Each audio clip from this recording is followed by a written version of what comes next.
मुजफ्फर गढ़ से bureau chief Ahmad खोसा की रिपोर्ट के मुताबिक माड़ा प्रेस क्लब साल बराए 2022 के इंतखाबात मुकम्मल। मलिक मोहम्मद अजमल अराई सदर, मलिक शौकत हुसैन जरगर चीफ, मलिक मोहम्मद इस्माइल धमराया बिला मुकाबला जनरल सेक्रेटरी, मियाँ आबिद हुसैन कुरैशी बिला मुकाबला सीनियर नायब सदर, जबकि सैयद इमरान सलीम शाह बिला मुकाबला सरपरस्त आला मुंतखब। सियासी समाजी हलकों की तरफ से मुंतखब ओहदेदारान और मेंबरान को मुबारकबाद।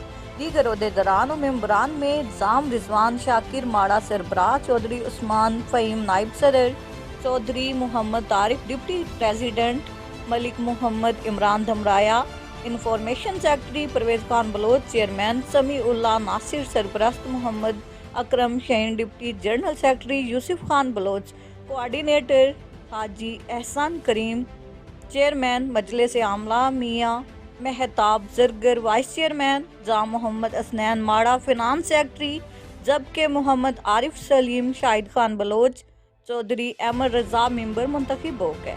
इस मौके पर सदर माड़ा प्रेस क्लब मलिक मोहम्मद अजमल अराई ने मीडिया से गुफ्तगू करते हुए कहा कि माड़ा प्रेस क्लब मजलूमों गरीबों की आवाज़ है। उन्होंने कहा कि मैं और मेरी पूरी टीम ने जुल्म के खिलाफ ऐलान जंग कर रखा है। उन्होंने कहा कि इलाका में सूद, मंशियात और इलाके के जराइम के खात्मा में माड़ा प्रेस का हमेशा कलीदी किरदार रहा है। उन्होंने कहा कि साबिक सदर मलिक शौकत हुसैन जरगर समेत मेरी पूरी टीम की इलाका के लिए खिदमात काबिल तहसीन है।